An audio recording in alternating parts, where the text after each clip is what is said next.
Hi everybody. So it's Memorial Day weekend. Or is it Labor Day? Labor Day, right? Yeah, you know. It is early September and I should be getting on back to school.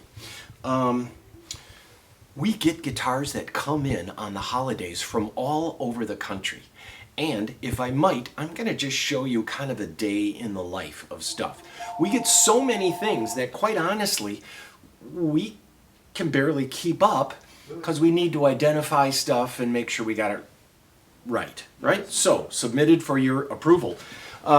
This came in from Canada. And this is a 1968 Paisley Telecaster. Now, Paisley Telecasters started in the middle of '68. Remember, all I've told you from those previous videos that you might want to go back and refer to is that nothing started January 1st of a year. It's mid-year that everything started for the National Association of Music Merchants. The NAMM show was in the summer in June, and that's when companies would present their new stuff, take orders, and they'd get made for the Christmas season, basically. That was the idea, right? So the Paisley came out mid-68. By the end of '68, they quit using lacquer. So by '69, the fretboards aren't lacquer.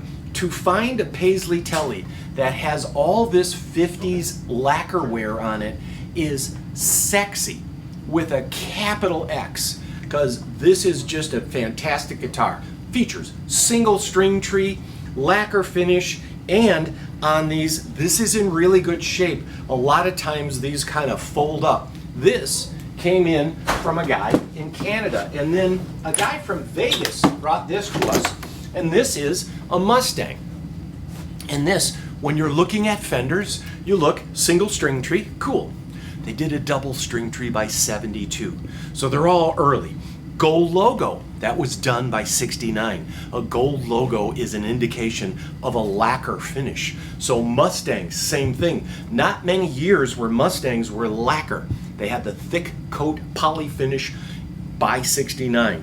Also, this Mustang slab body, it doesn't have the cutaway that they came with later, or this cutaway. Here's an interesting fact. When CBS bought Fender, they had 1 million of these on order. 1 million Mustangs on back order. And so these were a very popular guitar. This one too, these earlier ones tend to have a bigger neck. So gold logo, white finish, the finish is original. And you can always kind of tell when depending on the finish checking, but we will open this up and double check. This came in from Vegas. This came in from northern Minnesota, and this is a classic example of a 65. In that it has a big neck. In '65, middle of '65, the three things happened. It went from nickel hardware to chrome hardware, the necks got smaller, and the headstock pitch came back. The most important thing about a '65 Gibson, you guys write this down. If it says 65, call them up. Ring, ring. Does it have the big neck? Well, yes, it does. This just came in. This is cool. This is a 1961 slab board P-bass. Keep your eyes open for this. That, my friends, is bad. So, wait, there's more. I brought a few things to show you.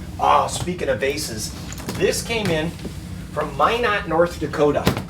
And this is a Thunderbird. Now, there is the reverse body, where this comes out like that, and then there's the non-reverse bodies that came later. This is a '67 T-Bird bass, still has the nickel cover on it, still has nickel tuners on it. Here's the interesting thing about this bass, it's not broken.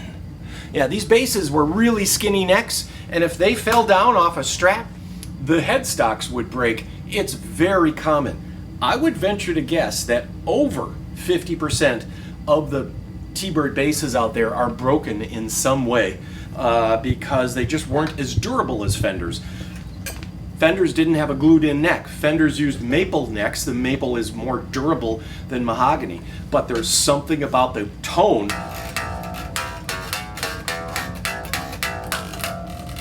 of these old mahogany bodied Thunderbirds that's killer. This is a Thunderbird 2, which means it has one pickup, or there was the Thunderbird 4, which had, right? This just came in, and this is an interesting guitar. This is a 1959 ES 225T, which a TD would have a pickup in it, but this is a big neck. 59 is the year for Gibson. People get crazy about 59 necks, and some of this is Gibson's new marketing is all about the 59 neck.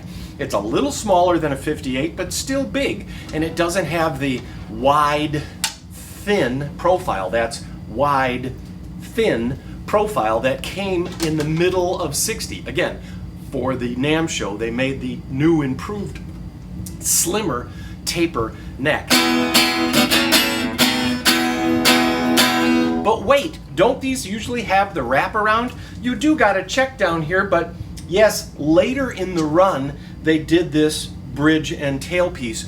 Earlier examples have smaller frets, a different shaped neck, and they have the wraparound tailpiece that is a combined bridge and tailpiece. This comes with a really interesting Epiphone hard shell case. We have to go through all of this, and then last but not least, I got this from Steve Carr, who's from North Carolina. And Steve Carr of Carr Amplifiers, one of the best built amplifiers out there, and the champion of low watt amplifiers. Steve Carr brought this, and this is the only thing I'm going to plug into. This will be for sale. It belonged to Steve Carr. You know it's healthy. And we're going to end the video. This is the first time I've plugged in this guitar. It's probably not in tune, so don't get mad. Here we go. Yeah. See, that's the stuff we got to go clean. And oil.